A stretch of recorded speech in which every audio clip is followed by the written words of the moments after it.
Nanti Iya, pendekatannya itu secara lihat dari psikologis saja. dilihat dari psikologis. Iya. Pendekatan psikologis ini. Jadi Gimana? kemarin tuh, Bagaimana dengan pendekatan psikologis itu? jadi pendekatannya ini kan memang secara ininya juga quarter life crisis itu kan fenomena secara psikologis yang Mm, terjadi pada remaja pada umuran dari 18 sampai 30 tahun. iya. Cuman memang pendapat ini agak berbeda-beda. Nah, secara ininya, secara secara keilmuannya, secara teorinya itu banyaknya itu dari barat, kebanyakan dari barat. Dan kemarin saya sempat searching itu memang secara banyak orang yang meneliti itu terkait dengan hal ini, mereka hanya mengungkap masalah secara umumnya saja. Saya belum mendapatkan secara yang apa ya, dikaitkan dengan agama. Ada yang secara religius, cuman tidak spesifik gitu saja. Di sana juga tidak jelas ininya. Makanya saya pengen ngambil untuk pemecahan masalahnya itu apa sih yang menyebabkan terjadinya hal ini, dan juga bagaimana solusinya yang ditawarkan oleh agama Islam itu sendiri, karena memang agama Islam memang agama yang mengatur tentang berbagai aspek kehidupan manusia itu sendiri terkait Ya, dengan nanti masalah. menggunakan psikologi agama, ya. Kenapa Ustazah? Menggunakan psikologi Islam. Psikologi Islam. Menggunakan psikologi Islam Ustazah. Ya. Jadi kalau ada Hmm. teori-teori barat, tidak apa-apa, nanti kemudian ditambahkan dengan teori-teori dalam Islam. Nggih, Gitu. Ustazah. Di Nggih. pendekatannya ya mungkin kalau ada dalil-dalilnya yang perlu dikontekstualisasikan atau menggunakan filsafat hermeneutik atau apa untuk bisa menyambungkan, Nggih, Ustazah. mengintegrasikan antara sains dengan Islam. Nggih, Ustazah. Nanti ditulis di sini ya yang ganti judul. Oh, nggih Ustazah, nggih. Syukron Ustazah. Ya. Terus yang lain sudah fix ya. Ada yang Ini belum ada yang belum siapa? Saya belum Ustazah. Syafrul Iya, Fajri Ustazah. silakan. Silakan. Jadi Ustazah, untuk judul yang ingin saya ambil itu judulnya faktor yang melatar belakangi bunuh diri di Indonesia dan bagaimana Al-Quran menyikapinya. Gitu Ustazah. Karena kan akhir-akhir ini kalau dilihat secara statistik faktor kematian dari bunuh diri itu kan cukup banyak faktornya Ustazah. Apalagi baru-baru ini ada seperti pinjol, dikejar pinjol dan semacamnya. Saya ingin apa saja sih faktor-faktor yang melatar belakangi bunuh diri di Indonesia, dan bagaimana Al-Quran dari sisi studi Qurannya menghadapi berpendapat atau menyikapi terhadap fenomena-fenomena tersebut. Iya, kalau ya, jadi mungkin ini juga terkait dengan persoalan mental ya, persoalan psikologi. Nanti juga dilihat kalau hukumnya dalam Islam ya sudah jelas, orang bunuh diri itu apapun alasannya kan menurut fikihnya adalah termasuk matinya uh, tidak diakui sebagai umatnya Nabi Muhammad gitu ya, malah tidak pendapatnya ada yang tidak perlu disolati dan seterusnya karena dianggap sebagai kafir. Nah, itu perdebatan di fikih mungkin juga ada yang mengatakan fikih yang coba dicari nanti apakah itu masih diperdebatkan orang yang matinya bunuh diri gitu ya, apapun alasannya. Tetapi di sini yang mau dibicarakan kan bukan persoalan hukumnya saja ya, tetapi persoalan penyebab. Jadi secara sosiologis, secara psikologis ya, secara psikologis itu orang dalam kondisi mental tertentu ya, disebut dengan depresi berat. Itu salah satu yang ada di dalam benaknya itu adalah keinginan untuk mengakhiri hidup. Ya, dengan mengakhiri hidup. Nanti ada stylenya itu, style laki-laki dengan perempuan dalam melakukan bunuh diri itu berbeda menurut berdasarkan hasil penelitian psikologi. Nah, jadi yang dilihat nanti juga termasuk dinamikanya ya. Jadi kalau bunuh diri di negara-negara yang tidak beragama, karena orang hidup atau mati itu sama-sama tidak memiliki dampak apapun terhadap Tuhan gitu ya, kalau orang yang tidak beragama. Sehingga di negara-negara yang banyak penduduknya yang ateis, ya, angka bunuh dirinya tinggi.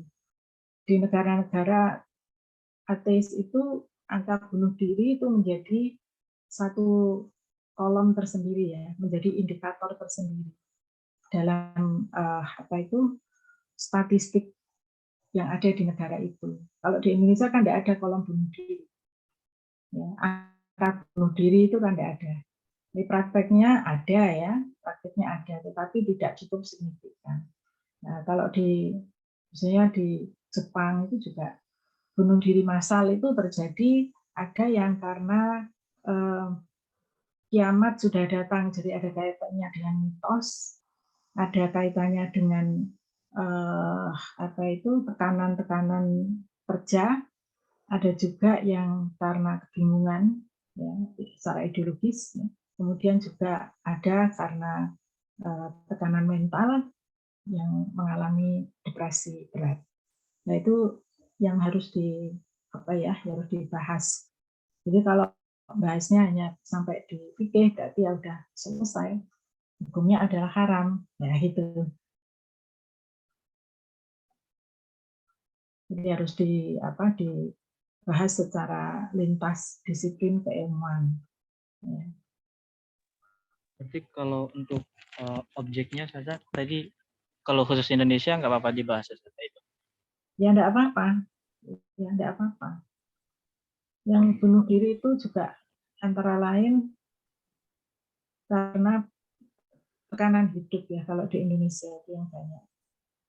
Tekanan hidup, terutama masalah ekonomi. Ya. Tapi bukan masalah eksistensi ya. Bukan masalah eksistensi. Jadi orang mau mendapatkan eksistensi, dia gagal terus bunuh diri ya, pakai itu juga ada ya. Tapi itu ya kecil, misalnya anggota DPR yang nggak jadi. Ya, itu bisa gila dan bunuh diri. Ada juga yang seperti itu. Tapi kecil ya. Ya tekanan hidup yang paling banyak. Ya nanti coba aja itu ditelusuri faktor-faktornya, karena kan nanti sumber datanya dari mana itu untuk mengetahui jumlah bunuh diri dan kalau ini yang baru saya dapat dari ini data pusat data dan informasi Kementerian Kesehatan. Nanti kan di sana ada keterangan per tahunnya itu laporan kepolisian ada sekian. Yeah. Cuman untuk faktanya beda lagi jumlahnya gitu. Masih di Kementerian Kesehatan kan? Iya, penyebabnya ada di situ, nggak ada ya? Masih secara umum saja. Kalau spesifiknya belum. Yeah. Seperti ekonomi atau apa. Ya nggak apa-apa, itu dikembangkan dengan teori-teori dari data yang ada. Oke, yang lain? Ustazah Afan. Ya, silakan. Kan kemarin aslinya saya udah ajukan judul dan antum udah ACC tentang klasifikasi atas stigma negatif masyarakat Ambon terhadap suku Jawa di sana. Jadi pas kemarin saya lagi mikir-mikir dan ingin mengumpulkan data. Kan saya kan udah 3 tahun nggak pulang kampung, Ustazah. Jadi pas saya telepon teman-teman di sana tentang hal ini, mereka bilang, oh itu udah nggak lagi katanya.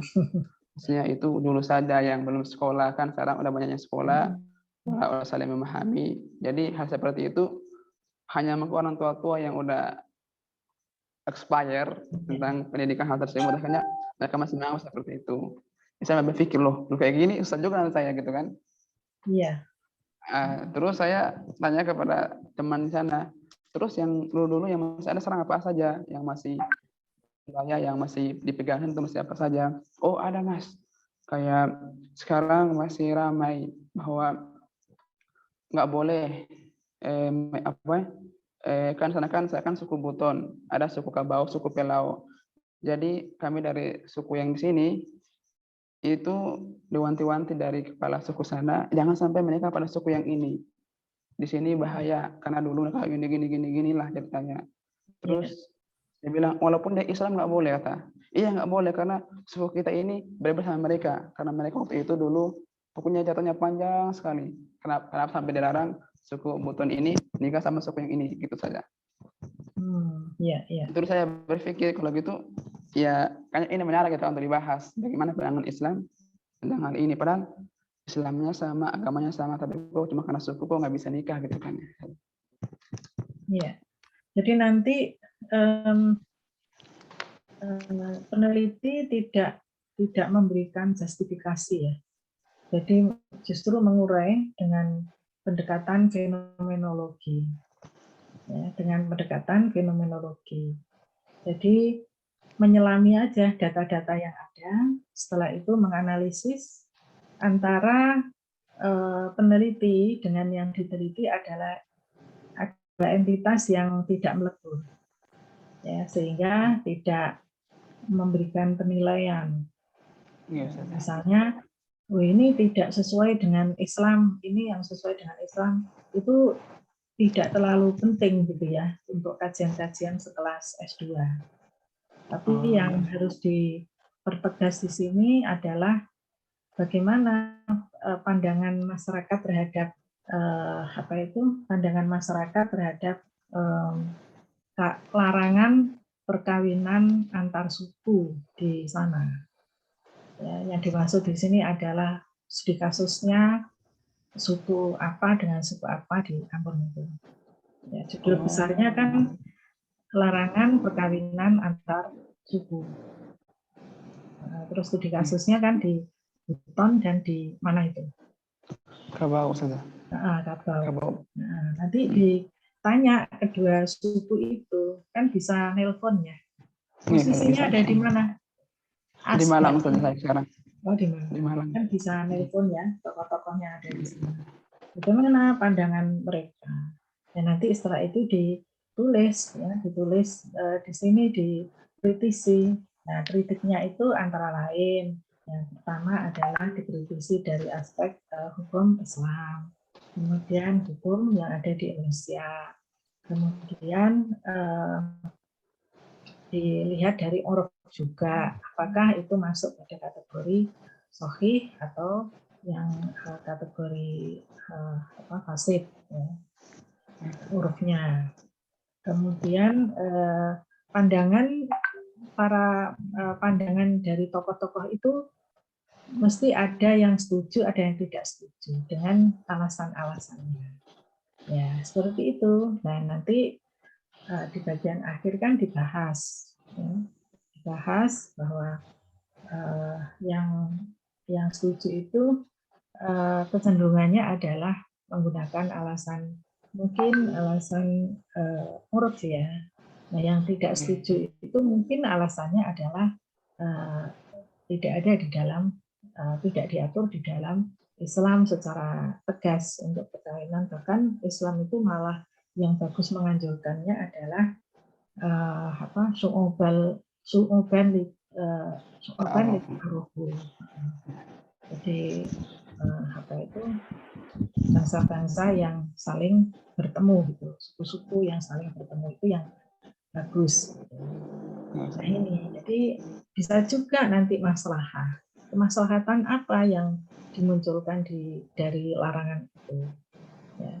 Apakah ini hanya persoalan mitos atau memang terjadi?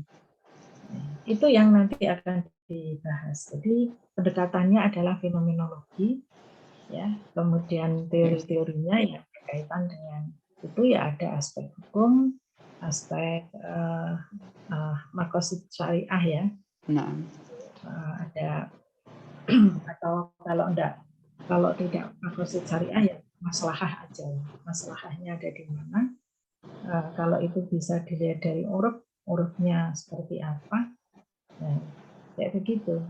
Jadi nanti akan ada tipologi bagian akhir. Tipologinya yang menolak, ada yang menerima, artinya itu yang setuju ya, yang menerima itu artinya melanggengkan budaya itu. Terus yang menolak dia sudah melanggar adat itu. Terus ada yang moderat ya sifatnya. Jadi dia tidak menolak 100% juga tidak menerima. Ya, mungkin ada pertimbangan-pertimbangan lain. Jadi mesti begitu kalau kajian sosiologi dan menggunakan pendekatan fenomenologi itu hasilnya nanti pasti ada tipologi. Nah, Ustazah.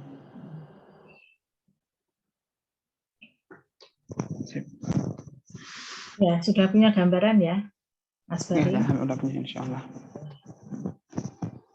Jazakallah khair, Ustazah. Sama-sama. Yang belum lagi siapa ini?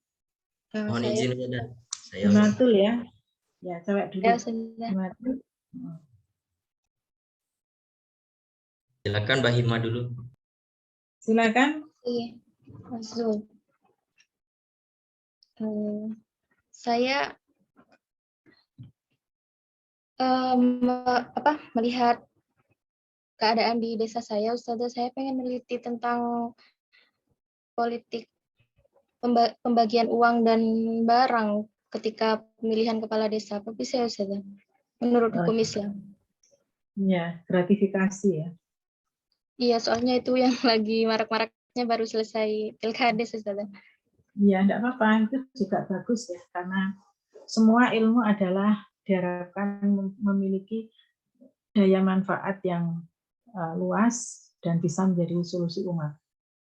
Ya, jadi ilmu itu harus benar-benar menjadi solusi umat. Jadi ya harus diteliti, harus dibahas, harus dikritisi dan seterusnya.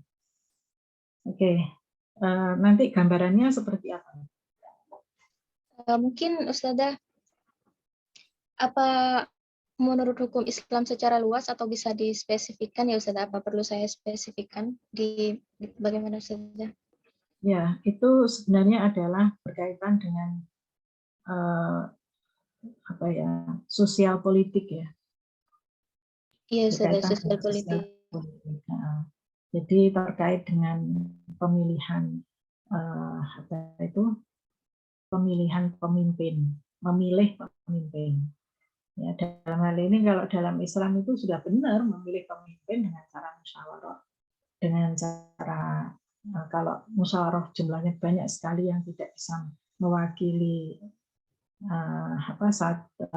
representasi ya, maka dengan menggunakan model voter ya, dengan memilih langsung.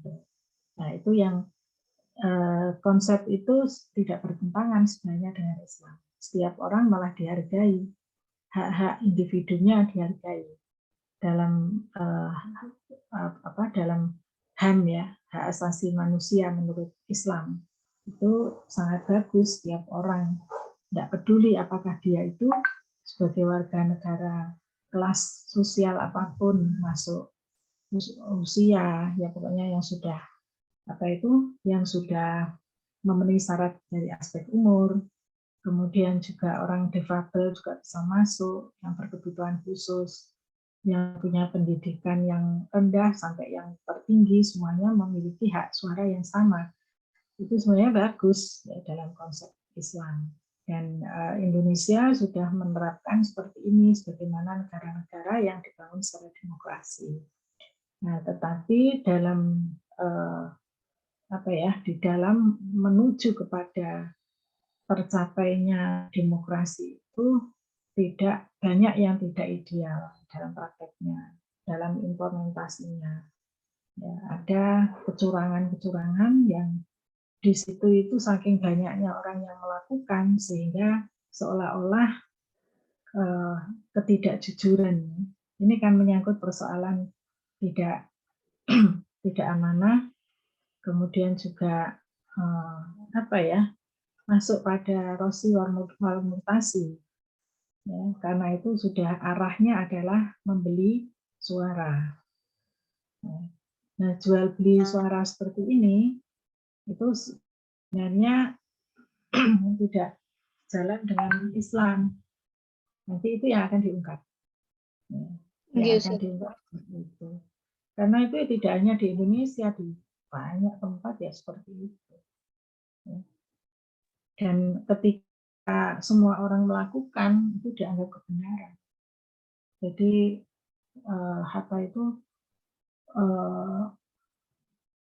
kedoliman atau kemungkaran.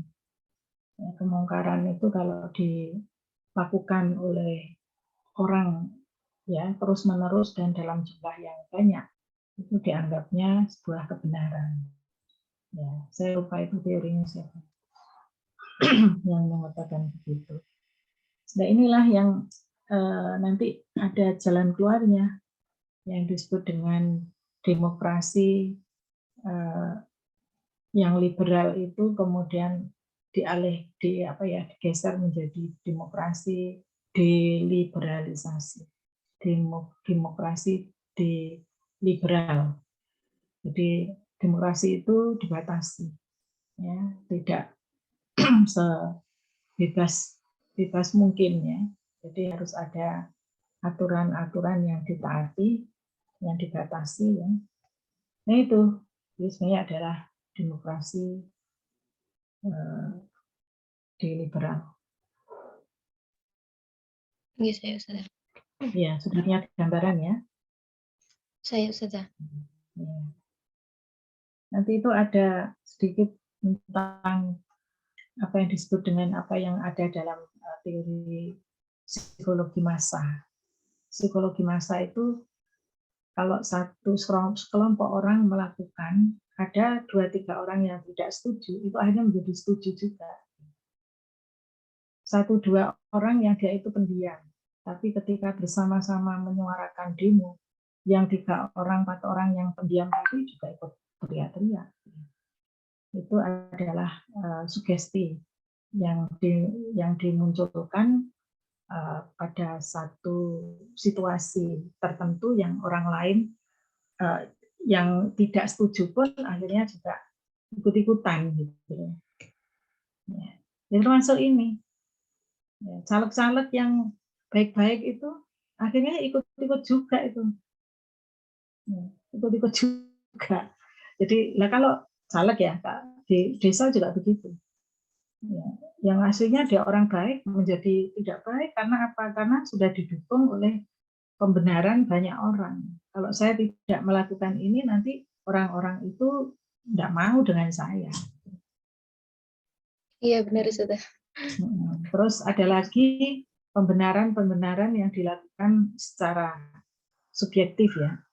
Misalnya, kalau kamu tidak melakukan seperti yang dilakukan oleh orang lain, sekarang sama-sama melakukan itu. Tapi kamu melakukannya adalah dalam rangka untuk mengimplementasikan gagasan-gagasan yang lebih Islami. Nah, misalnya gitu.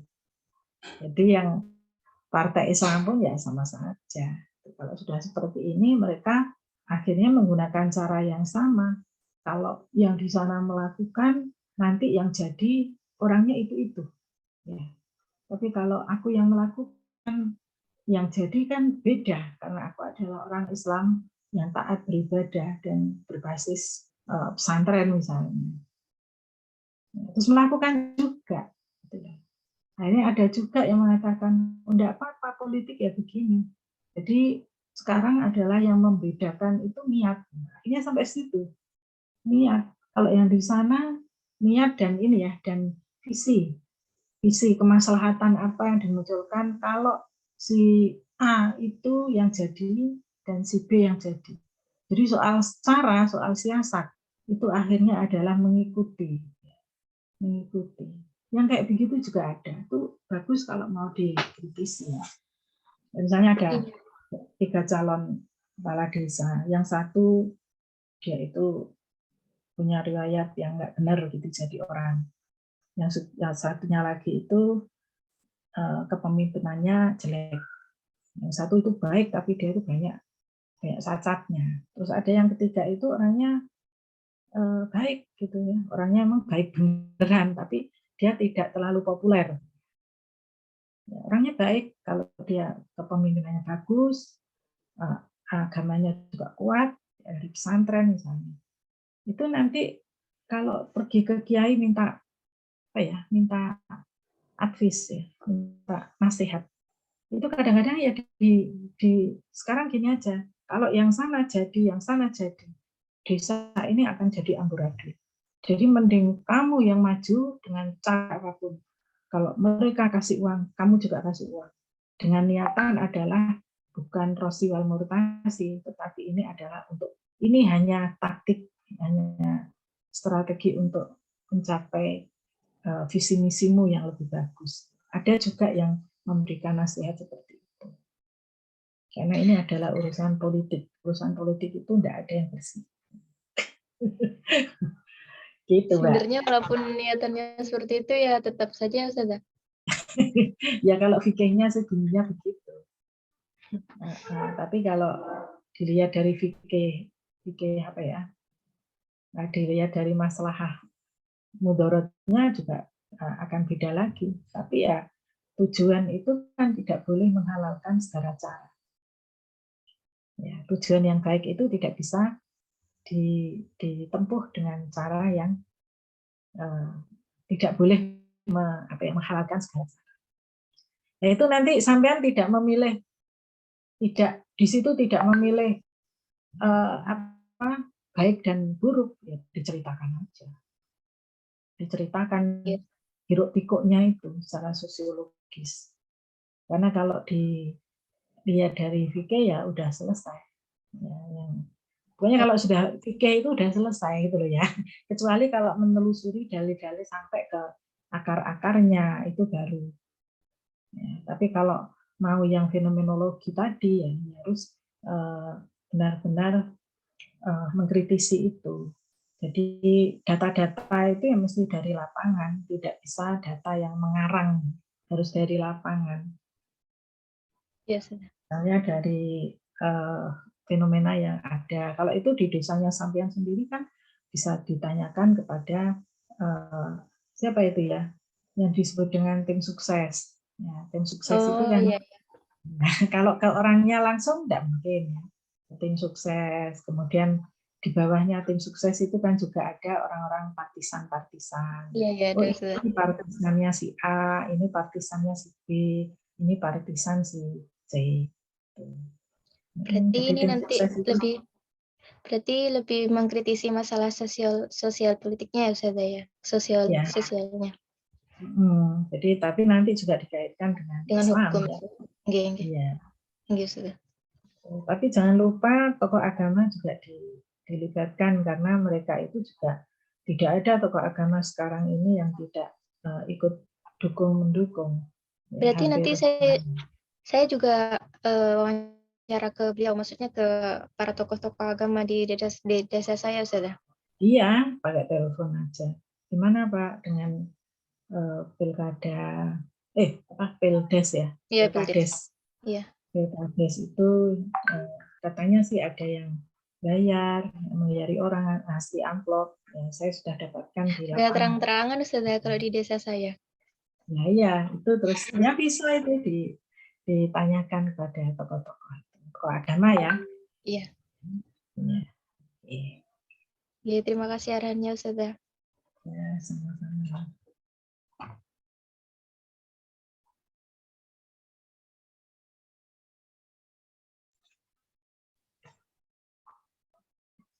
Zul mau nambah? Ustazah?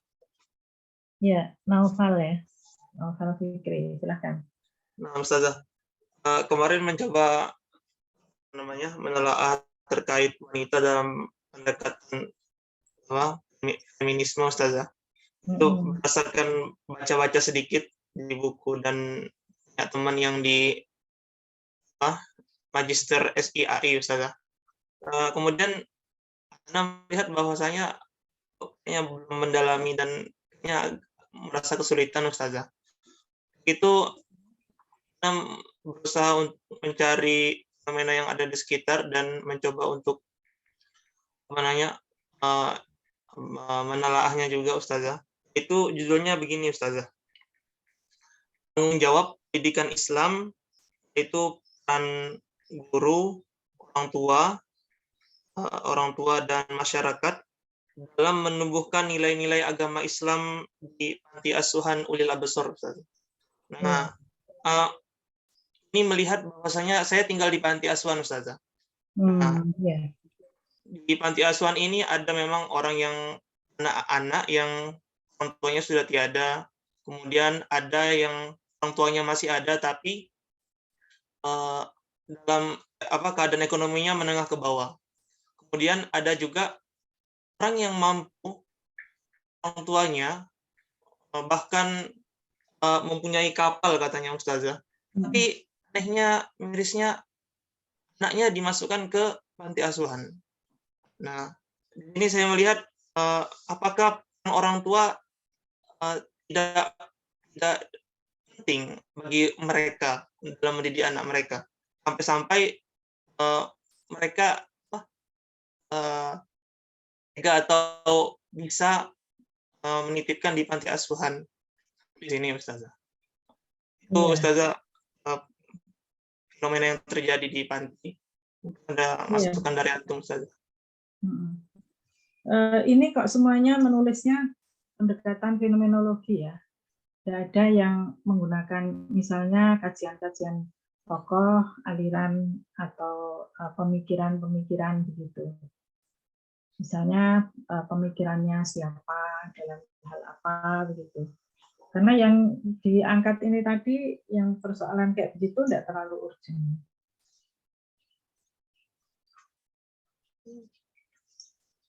Ya, tidak terlalu urgent. Kemudian di situ kontribusi keilmuannya apa?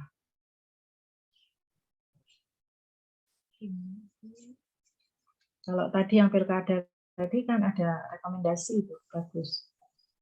Ada rekomendasi. Kalau yang kajian fenomenologi yang ada di perkawinan beda larangan perkawinan antar suku itu juga menjadi kontribusi untuk untuk kajian-kajian hukum keluarga Islam Nusantara. Nah, yang sampean ini apa itu? Kira-kira apa? Dipikirkan kontribusinya ya, kontribusi keilmuan kita itu kontribusi pemikiran kita yang tertuang dalam tulisan itu nantinya untuk apa? Ustazah, keren Ustazah. Karena baca-baca lagi Ustazah dan mencoba lagi. Keren Ustazah. Oke. Ada lagi? Nanti novel jangan lama-lama ya. Minggu depan itu harus sudah clear ya. Kalau misalnya mau tampil yang di bagian akhir.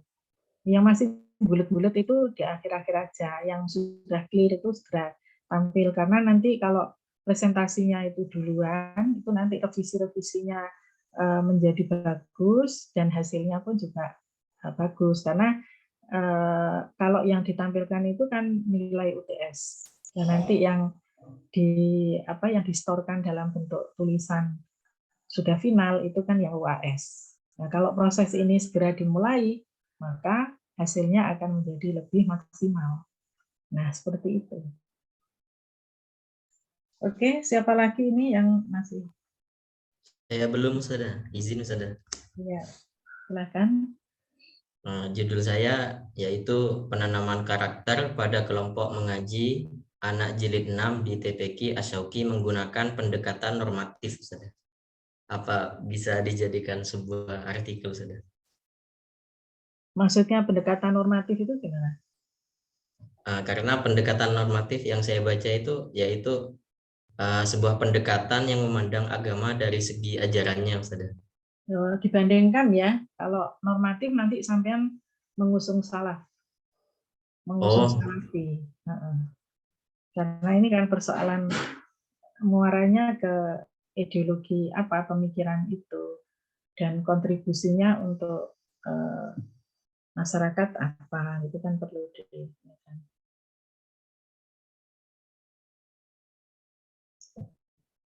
Mungkin apa bisa menggunakan pendekatan yang lain sudah? Di anu aja, dibandingkan antara pendekatan normatif dengan pendekatan kontekstual. Pendekatan tekstual dan kontekstual dibandingkan.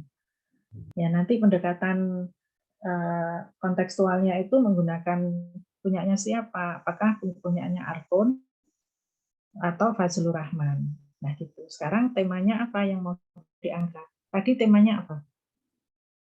Penanaman karakter pada anak, sudah. Penanaman karakter kok besar sekali ya? Kok besar sekali dibatasi aja. Kalau itu kan kaitannya dengan pendidikan ya, bukan pemikiran atau pemikiran pendidikan. Nah, pemikiran pendidikan itu banyak sekali teori-teorinya, tokoh-tokohnya. Nah, itu dibatasi. Itu yang bagian mana? Kalau orang PKB, orang pendidikan bahasa Arab kan ada ya mengenal itu ya, kan masuk di tarbiyah ya. Iya, yang saya ingin teliti itu dari segi karakter mereka kan beda-beda, Ustaz. Ada yang rajin, ada yang jujur, dan ada juga yang banyak tingkah dan tidak banyak tingkah itu ada dalam kelas.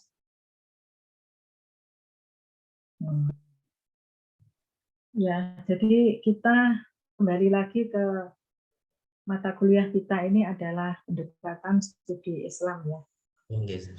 Jadi harus ada pendekatannya. Harus ada pendekatan apa yang mau di Baik, Ustaz, akan saya cari tentang pendekatan yang menurut pemikiran tokoh-tokoh studi Islam, Ustaz. Syukran, Ustaz. Iya. Jadi seperti Naufal Fikri itu kalau dia concernnya misalnya kemarin itu di feminisme ya sebenarnya bisa. Misalnya tentang teori apa ya, pendekatan hermeneutik, penafsiran ayat-ayat feminis ya, ayat-ayat perempuan oleh Aminah Wadud misalnya, ya. Atau pendekatan historis, ya. Pendekatan historis kontekstual, ya. Misalnya itu yang dikemukakan oleh yang apa ya, dalam kajian gender atau dalam kajian perempuan itu Laila Ahmed misalnya. Teori tentang apa ya? Teori tentang apa ya? Tema-tema tentang feminisme gender ya. Misalnya pemikirannya siapa itu? Azhar Ali ya, tentang fikih perempuan. Atau pemikirannya siapa itu? Teori hududiyah. Ya, teori hududiyahnya siapa itu? Syahrul, Muhammad Syahrul. Ya. Tentang misalnya tentang pembagian waris atau tentang wasiat atau apa gitu yang berkaitan dengan itu dalam prakteknya di mana, itu tidak apa-apa karena masih dalam konteks pemikiran dan pendekatan. Pendekatan studi Islam itu ya pemikiran dan pendekatan ya. Soal tema itu kan kita bisa nyari di mana-mana tema. Tapi kalau nggak nyantol ke situ itu ya bahaya. Artinya kita jadi ngelantur nanti di kemana-mana, tidak fokus. Ustazah, syukuran Ustazah. Ya, jadi yang penting itu baca buku sebanyak-banyaknya, nanti akan muncul ide-ide. Sudah semua ya, berarti yang lain-lain ini sudah settle dengan judulnya dan tidak punya problem dalam hal menulis. Oh, ini masih ada. Muhammad Afiq. Oke. Saya kemarin itu minggu kemarin kata jenengan sudah bagus gitu saudara, cuman belum ada masukan karena waktunya sudah mau habis saudara, sudah mepet. Judul saya kan konsep salam lintas agama berdasarkan pandangan Islam gitu saudara. Lalu tadi sih ada apa namanya pemikiran lagi. Kalau misalkan konsep salam lintas agama berdasarkan pemikiran Buya Yahya, itu lebih baik Salam, pilih yang salam, mana gitu. salam Iya ya. saudara. Iya Ya saudara. itu juga bagus itu. Jadi judulnya moderasi beragama ya. Membangun sikap moderasi beragama dalam apa tadi salam ya, Iya salam. keragamannya, Iya. penggunaan ragam salam, penggunaan ragam salam di Indonesia perspektif pemikiran Buya Yahya. Nggak apa-apa, bagus. Ya, Oh iya. itu sampean nggak perlu tanya ke beliaunya, itu YouTube itu buka yus beres itu. Tinggal Iya nanti saudara. ada hadis, kemudian ada pandangan para ulama klasik ya, ulama salaf, ulama kholaf, ulama modern, ulama postmodernis, terus ulama-ulama yang mengusung HAM, demokrasi dan juga toleransi, itu kan beda lagi. Nah, seperti itu. Jadi semuanya ya, untuk semuanya ya. Biasanya orang bahasa Arab itu selalu pasti. Jadi kalau yang namanya apa itu, yang namanya marfu itu ya mesti menggunakan tandanya itu jelas. Kalau ini ketemu dengan ini itu pasti mudhof ilaih, gitu ya. Kalau tidak berarti salah. Gitu ya. Cara berpikirnya kan begitu. Dan nanti dalam studi Islam itu dinamis sekali. Ya. Dinamis sekali. Jadi kita tidak sedang memilih, tapi sedang menjelaskan sampai tuntas analisisnya. Biarlah pembaca yang akan memilih menolak atau tidak menolak. Dan itu adalah bagian dari apa yang disebut dengan bagian dari siklus, ya, siklus dan dialektik keilmuan dari penulis satu, dikritisi penulis dua, dikritisi berikutnya penulis tiga. Nah, disitulah ilmu itu hidup, ya, dengan dikritisi, ditulis kembali, diberi perspektif, diberi kajian-kajian yang spesifik pada lokus-lokus tertentu, kemudian memunculkan teori baru dan seterusnya. Nah, jadi kita menjadi bagian dari proses itu semuanya. Namanya ini adalah dialektika keilmuan. Jadi tidak sedang menjustifikasi, mencari sebuah pembenaran saja, tetapi juga harus menjelaskan secara filosofisnya, ya, dengan pendekatan-pendekatan yang sudah dipilih. Nah, gitu. Itu ya. Jadi harus dibedakan. Kalau nasab itu ya mesti pakai harokatnya, pakai fathah, ya, pakai domah gitu, marfu gitu ya. Kalau majzum itu pakai sukun.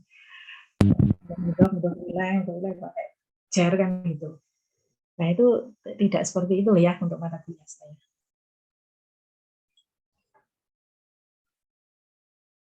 Oh, Ustazah, berarti nggak mesti ya kita bilang ini boleh, ini nggak boleh. Jadi kita tulis saja apa alasannya, Ya. dari boleh apa enggak. Boleh Memilih menurut siapa, membaca. tidak boleh menurut siapa, begitu. Oh. Studi Islam, studi sosiologi seperti itu. Ya Allah, subhanallah. Nah, Ustazah. Ya, paham ya sampean ya. Nanti pembaca yang akan jadi seperti saya menulis disertasi, itu saya hanya menceritakan bahwa ada 25 orang yang yang saya wawancarai secara panel, yaitu dalam bentuk focus group discussion. Saya menggunakan FGD itu selama 6 kali. Dalam waktu 3 jam sampai 4 jam per sesinya. saya tempuh dalam waktu 2 bulan untuk mencari data itu. Ya, 2 bulan lebih, 6 bulanan lah ya. 6 bulan sampai analisis sampai selesai itu sekitar 1 tahun lebih 2 bulan. Karena saya harus harus cross check-nya itu ke mana itu ke observasi semi partisipatif. Kemudian juga dari 25 kemudian mengerucut menjadi 8 orang. 8 orang itu kemudian dilakukan in-depth interview. Jadi saya menjelaskan menurut ini cocok dengan, ini adalah berbeda dengan pandangan tokoh yang mengatakan begini. Jadi saya cuma bercerita aja. Nah, saya akhirnya memunculkan tipologi bahwa hasil penelitian saya ini memunculkan orang dengan tipologi ini kelompok ini ciri-cirinya adalah begini. Mengapa begitu? Nah, itu dijelaskan di situ. Yang kedua itu tipologinya. Jadi kalau saya dulu itu konservatif. Konservatif itu selalu menggunakan argumentasi ini. Siapa orangnya? Mengapa dia menganggap gitu? Siapa dia, background keilmuannya, kebiasaannya di pesantren dan seterusnya. Karena sudah di pesantren. Terus yang B itu adalah kelompok moderat. Kelompok moderat itu siapa saja. Dia itu cocok dengan pemikirannya siapa. Ya, itu bercerita aja, nggak usah. Ini adalah salah, ini adalah itu kan khotib namanya. Khotib di masjid atau mama dedeh.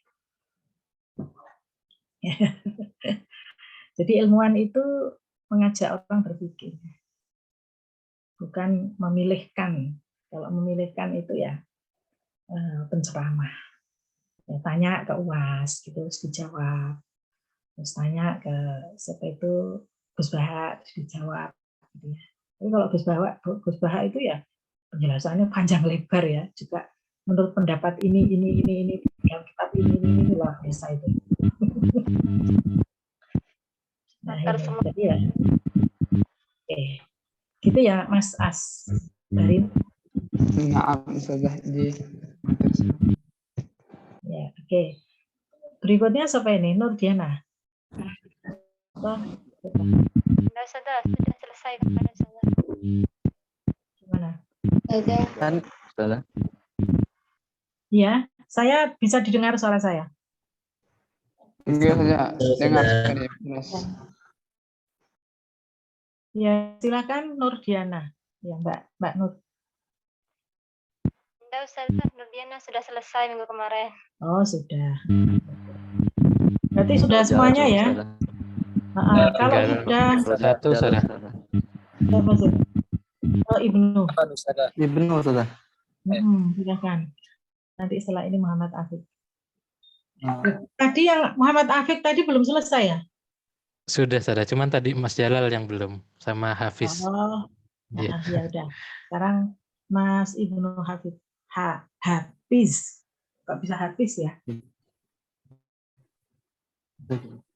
Nah, kan kemarin kan Ana udah nulis temanya, Ustazah. Itu temanya tentang adat pernikahan Melayu Jambi dalam perspektif huruf dalam usul fikih. Jadi Ana niatnya mau ganti judul, Ustazah.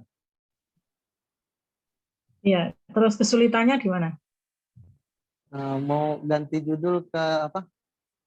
Tradisi langkahan dalam tinjauan hukum Islam Langkahan itu di mana? Nah, maksudnya langkahan itu kan di Kecamatan Ana itu di Batanghari itu, Ustazah. Jadi kalau misalnya kan Ana punya adik, Ustazah. Kan Ana belum nikah. Cuman adik Ana kan mau nikah gitu. Mau ngedahuluin Ana. Jadi kan itu kayak ngelangkah abangnya. Nah, jadi di sana tuh kayak kita tuh kayak makan hukum gitu. Hukum melangkah yang lebih tua gitu. Itu tergantung dari sang abang mintanya apa gitu. Jadi kalau misalnya Ana bilang ke adik Ana, kamu boleh nikah duluan, asalkan kamu bayar, misalnya Ana minta 10 juta kayak gitu. Nah, itu harus dibayar sama adik Ana, terus sekaligus makan hukum kayak gitu, Ustazah. Ya, kayaknya banyak ya S1 yang menulis tentang yang seperti itu. Banyak yang menulis itu. Karena yang seperti itu ada di banyak tempat. Ya, sudah apa ya, jamak lah. Di Jawa juga begitu, ada di banyak tempat ya, dengan caranya masing-masing, dan sudah banyak yang meneliti. Sudah banyak yang. Terus bagaimana tuh?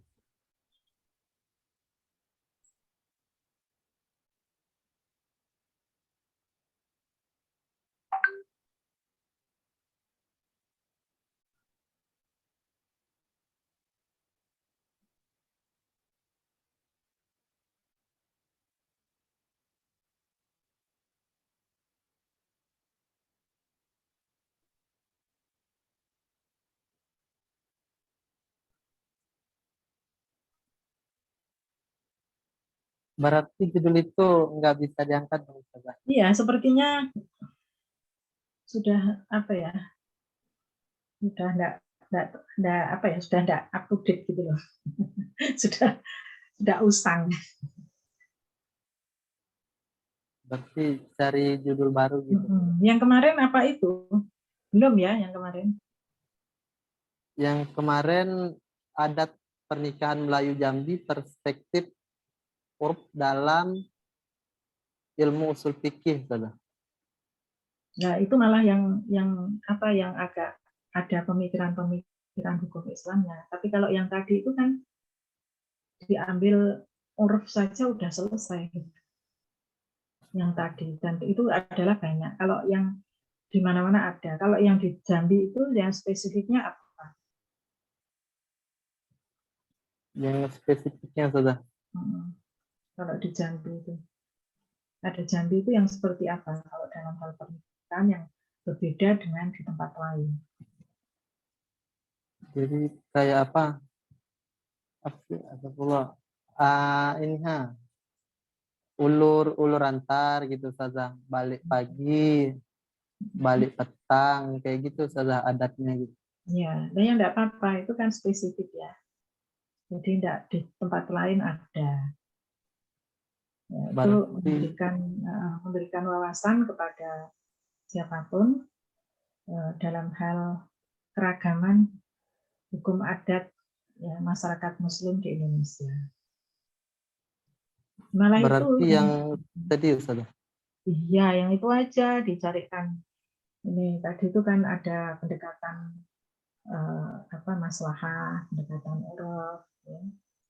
Nah, itu kan dilihat di situ. Oh, kalau yang di tahapan ini itu sebenarnya ada unsur syiriknya gitu ya. Kalau yang prosesi yang nomor sekian itu apa ya, tidak ada masalah ya, tidak ada kaitannya dengan larangan dalam Islam, itu dijelaskan aja, bukan memilih ya dalam, tapi menjelaskan, menganalisis, mengkritisi. Nah, seperti itu. Saya kira kok nggak usah pindah judul yang lebih murahan gitu ya, lebih murah meriah. Ya, malah yang jadi itu tadi. Ya, dicari buku-buku atau penelitian yang sudah ada.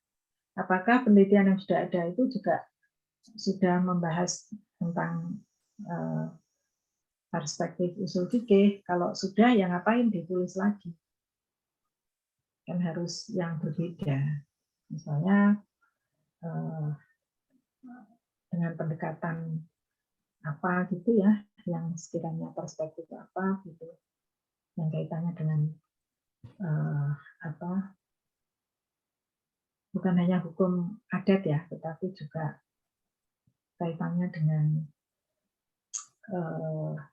kebersamaan, keakraban, silaturahim, dengan menggunakan instrumen prosesi-prosesi yang perkawinan ya, dalam adat Jambi itu. Ya, ya silakan aja yang tahu Jambi kan yang bersangkutan. Iya, syukran, Ustazah. Ustazah, Afwan mau tanya. Ya, silakan. Mungkin tugas yang minggu depan ini harus yang dipresentasikan itu maksudnya yang progres yang seperti apa ya, Ustazah? Bukan, yang Dari ditulis artikel aja. kita. Yang dipresentasikan itu adalah yang ditulis tapi dalam bentuk PowerPoint. Ya, setidaknya PowerPoint-nya itu ya yang lengkap mulai dari yang pendahuluan sampai yang terakhir. Jadi bukan progresnya yang dipresentasikan. Sudah jadi, sudah membuat gitu loh. Minggu depan. Saya minta 2 orang yang sudah tadi itu kayaknya juga sudah ada yang tinggal melanjutkan seperti itu, nanti minggu depan kan sudah selesai. Hari Minggu dikerjakan. Oh, berarti juga sudah sama hasilnya ya, Ustazah? Ya, sudah selesai sampai kesimpulan, tapi tidak ditulis lengkap tidak apa-apa dalam PowerPoint, tapi PowerPoint-nya juga harus representatif dari yang ditulis semuanya. Boleh 15 sampai 20 slide juga tidak apa-apa. Yang penting itu menyampaikannya adalah komplit. Dia mengambil tema apa, isunya itu, kemudian problem akademiknya apa, ya. Terus setelah itu bagaimana dia harus membahas itu melalui apa? Apakah kajiannya itu adalah melalui literer saja, ataukah ini adalah hasil penelitian lapangan? Kemudian apa yang mau dicari dari situ, perspektif pendekatan apa saja yang digunakan. Ya. Sampai kepada hasil analisisnya dan kesimpulannya seperti apa. Ya. Jadi besok sudah tidak bicara lagi soal judul-judul kayak begini loh ya. Ini sudah dituntaskan hari ini. Makanya yang belum dapat segera ngomong. Mumpung belum saya tutup. Saya Ustazah. Ya, silakan. Baik, saya ingin mengangkat judul perihal tentang pendidikan karakter, Ustazah. Karakter. Ya. Kita tahu bahwa saat ini karena berkembangnya teknologi, salah satunya internet dan hub dan lain-lain sebagainya, sehingga moral karakter moral daripada anak-anak itu banyak rusak gitu. Nah, jadi bagaimana saya ingin mengangkat judul tentang bagaimana pesantren. Nah, ini saya kembali pesantren karena pesantren salah satunya lembaga yang mendidik karakter gitu dibanding lembaga-lembaga lainnya gitu. Sehingga saya ingin mengangkat pesantren. Bagaimana upaya pesantren dalam hal mengatasi degradasi moral yang ada di masyarakat gitu. Moral atau degradasi moral anak-anak yang ada di masyarakat. Nah, itu Ustazah yang ingin saya angkat. Jadi ini adalah pengabdiannya pesantren di luar anak didiknya yang ada di dalam. Begitu. Ya. Iya, Ustaz. Nah, ada pesantren. Ada pesantren itu yang tertutup kayak di mana itu rata-rata pesantren modern itu tertutup. Dia tidak punya interrelasi dengan masyarakatnya. Tapi ada pesantren yang sangat inklusif, ya, dan melibatkan masyarakat setempat itu di sekitar pesantren itu menjadi bagian dari pesantren itu sendiri. Ya, juga pembinaan, kemudian memperhatikan tingkat kesejahteraannya, seperti di mana itu di Salafiyah Syafi'iyah Situbondo itu ya, di Salafiyah Syafi'iyah Situbondo itu kan Kiai As'ad dulu itu juga memperhatikan masyarakatnya di sekitar situ. Bahkan ada yang dipinjami tempat tinggal di tanahnya pesantren itu juga ya. Terus lama kelamaan mereka sudah pada mandiri, Ya, itu kan jamaah-jamaahnya beliau itu ya, yang terus dibina ya sampai sekarang ya, pembinaannya memang yang berbeda dengan yang di pesantren.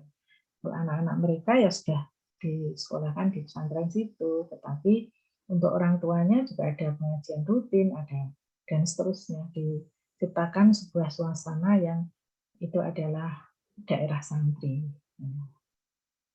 Nah itu mau ditelitinya ada di mana? Di Jambi, Mau Ustaz. mengangkat di mana? Di Jambi. Oh di Jambi. Ya salah satu pondok pesantren di Jambi, nama pondok pesantrennya Darussalam Hafiz, yaitu pondok pesantren termasuk pondok pesantren modern juga. Nah di situ lengkap, ada pondok pesantrennya, ada formalnya, ada diniyahnya, maksudnya ada pelajaran agamanya, dan MTS, MA ada gitu. Terus yang tadi itu pesantren kaitannya dengan pembinaan masyarakat atau gimana?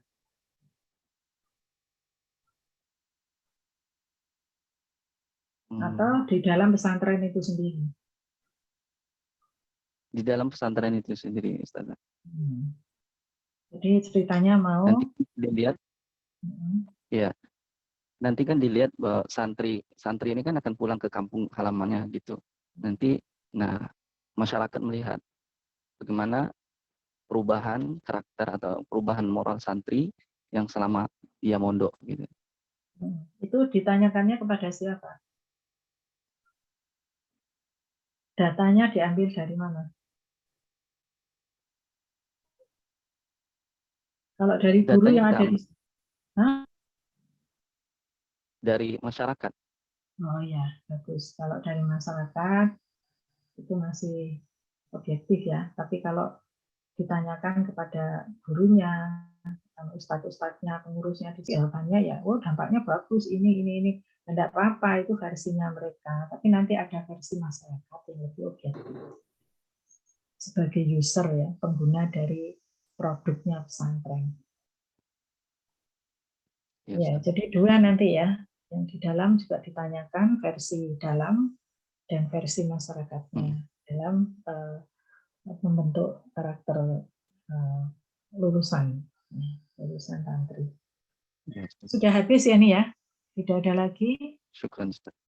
Saya juga capek sekali ini, kalau Kamis kan puasa, jadi nggak bisa minum. Dari jam 8 tadi, nggak berhenti. Nanti masih ada lagi habis maghrib. Jadi saya bisa istirahat, paling ya masak ya. Oke, saya kira cukup ya, dan Kamis yang akan datang ada 2 orang, ketua kelasnya bisa share materinya yang akan disampaikan pada malam Kamisnya atau Kamis pagi-pagi, dan nanti ada waktu untuk bisa mengoreksi bareng-bareng ya, sehingga nanti diskusinya menjadi lebih hidup. Saya kira itu, mari kita tutup bersama dengan bacaan hamdalah. Assalamualaikum warahmatullahi wabarakatuh. Waalaikumsalam warahmatullahi wabarakatuh. Terima kasih, Ustaz. Ya, sama-sama.